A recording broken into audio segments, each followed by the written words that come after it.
Assalamualaikum warahmatullahi wabarakatuh. Jumpa lagi bersama Ibu di pembelajaran kimia pada kelas 11. Pada hari ini kita akan mempelajari tentang materi laju reaksi. Nah, sebelum memulai pelajaran, kita membaca basmalah terlebih dahulu. Bismillahirrahmanirrahim. Semoga kita dapat dipermudah untuk mempelajari materi kita pada hari ini. Jadi langsung saja, tujuan pembelajaran kita pada hari ini yaitu menjelaskan konsep laju reaksi, kemudian faktor-faktor yang mempengaruhi laju reaksi, dan penerapan laju reaksi dalam kehidupan sehari-hari. Di dalam kehidupan sehari-hari, kita sering melakukan yang namanya reaksi kimia.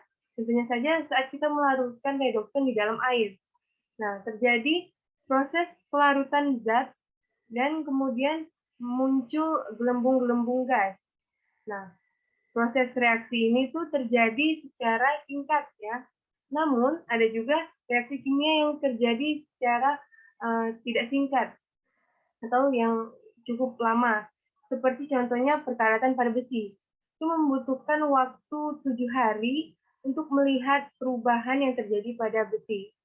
Nah, jadi tergantung dengan besarnya laju reaksi. Jadi apa sih laju reaksi itu? Laju reaksi adalah ukuran yang menyatakan cepat lambatnya suatu reaksi. Secara sistematis, laju reaksi adalah perubahan konsentrasi tiap perubahan waktu. Jadi yang namanya perubahan, terjadinya peningkatan dan juga penurunan ya. Nah, ini contoh dari reaksi, yaitu A plus B menghasilkan C plus D. Jadi, A plus B ini adalah reaksi atau reaktannya. Nah, yang setelah tanda panah itu adalah produknya. Nah, kemudian rumusnya itu V sama dengan delta N per delta T.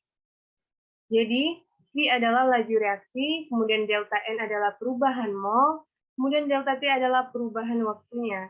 Atau bisa juga dengan rumus V sama dengan K dikali konsentrasi A pangkat N dikali konsentrasi B pangkat M.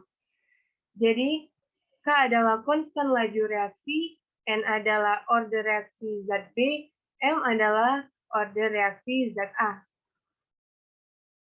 Nah, secara logika, pada saat bereaksi, zat reaktan pasti makin berkurang, dan zat produk pasti bertambah, ya kan?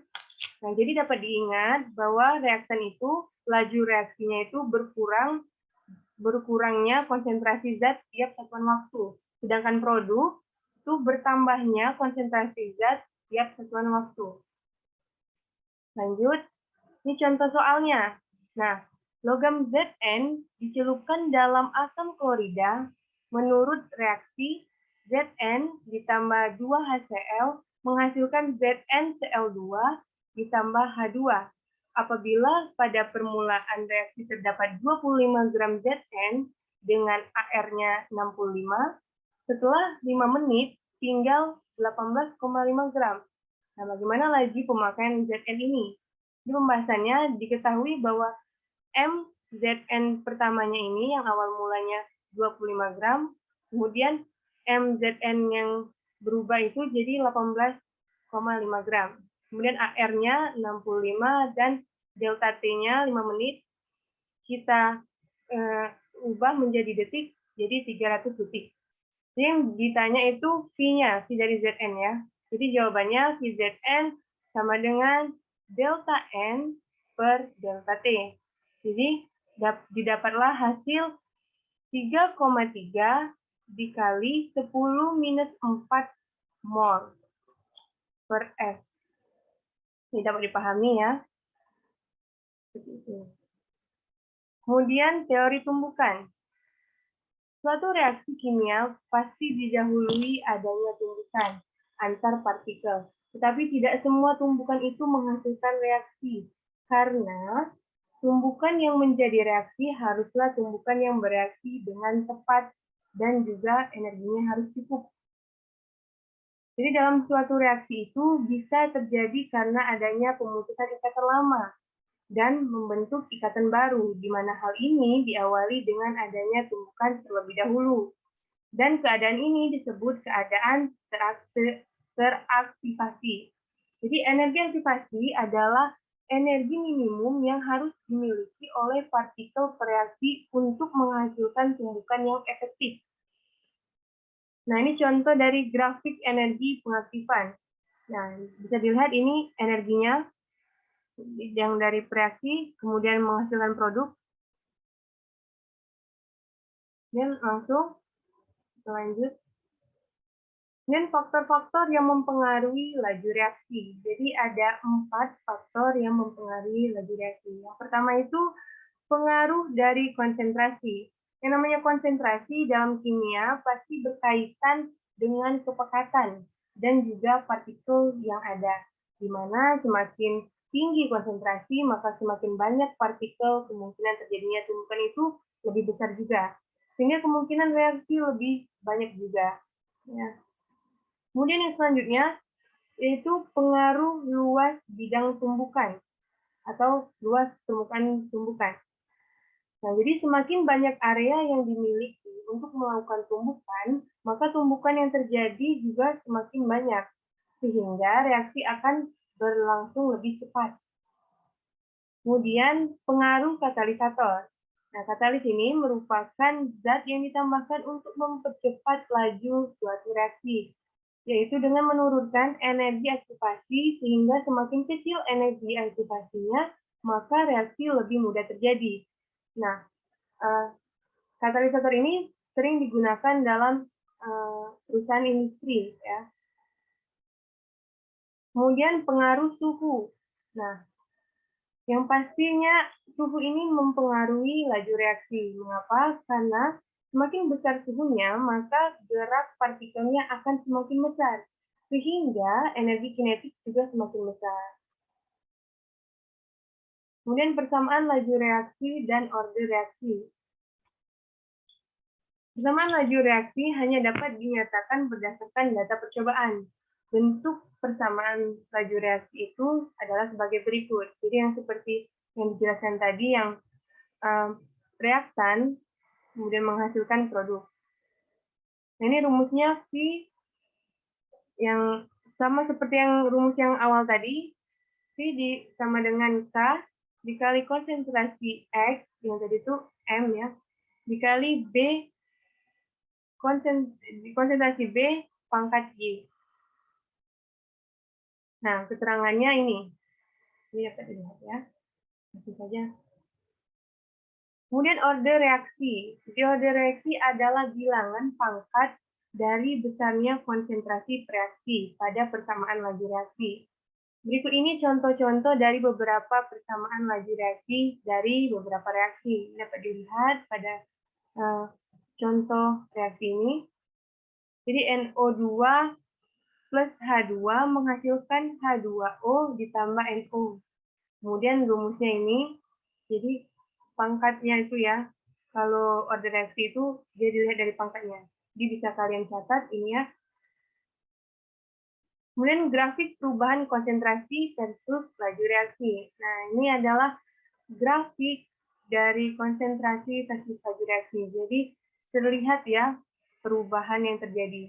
Jadi jika nilai konsentrasi reaksi dilipat duakan, maka laju reaksi sama dengan 21 sama dengan 2 kali lebih besar.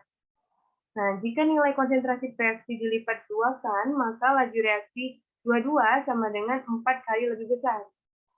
Jadi, lihat pada grafiknya ya. Dan lanjut, penentuan persamaan laju reaksi dan order reaksi.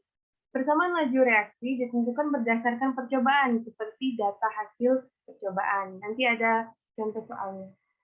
Nah, misalnya di reaksi 2NO plus Cl2 menghasilkan 2NOCl. Nah, ini tabelnya ya, berupa data hasil percobaan. Nah, kemudian dari data ini kita dapat melakukan perhitungan. Nah, jadi dari persamaan reaksi 2NO plus Cl2 menghasilkan 2NOCl tersebut, dapat dibuat persamaan laju reaksi sebagai berikut. Jadi, nah ini diperhitungkan dulu kan, V2-nya per V1. Kemudian ini bisa kita coret karena nilainya sama. dan dapatlah hasil 2, jadi X-nya itu, menentukan X-nya ya. Nah, kemudian bagaimana cara menentukan Y-nya?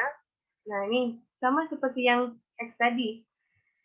Jadi, V4 per V3, kemudian hasilnya ini adalah 1.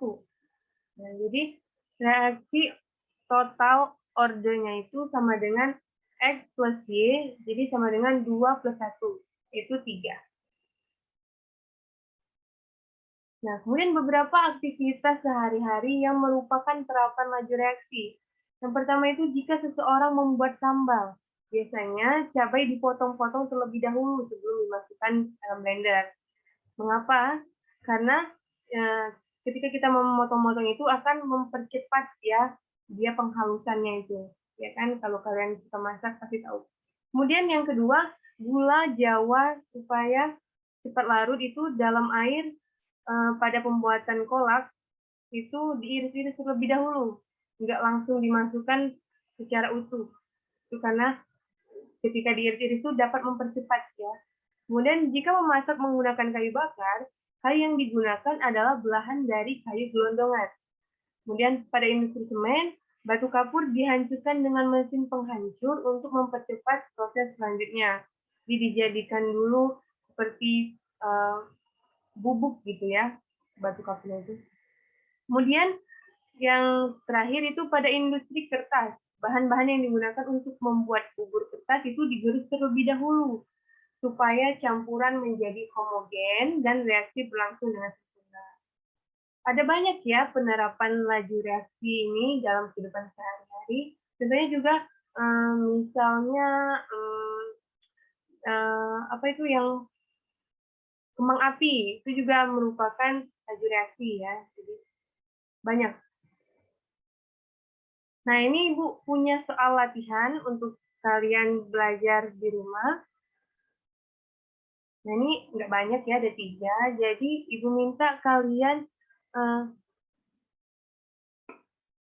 ini menjawab soal latihan ini di kertas double folio ya, atau di kertas biasa juga nggak apa-apa. Nanti di-scan, dikirimkan ke e-learning. Nah, mungkin itu saja penjelasan dari Ibu mengenai materi laju reaksi. Untuk kalian yang masih bingung mengenai materi laju reaksi ini, dapat bertanya dengan Ibu dengan cara bertanya melalui grup ataupun juga bisa japri ke Ibu. Dan juga pada soalnya tadi, jika ada yang keliru atau masih bingung dengan soalnya, nanti Ibu akan jelaskan lagi di grup ya. Jadi tanyakan saja. Jadi Ibu minta pada pembelajaran kali ini tuh kalian itu harus diulangi lagi di rumah ya, karena pembelajaran laju reaksi ini nggak bisa sekali gitu belajarnya, jadi harus diulang biar lebih paham. Nah, mungkin itu saja. Ibu akhiri. Wassalamualaikum warahmatullahi wabarakatuh. Oh iya, jangan lupa absennya ya di Google Classroom. Jadi Ibu buat. Terima kasih.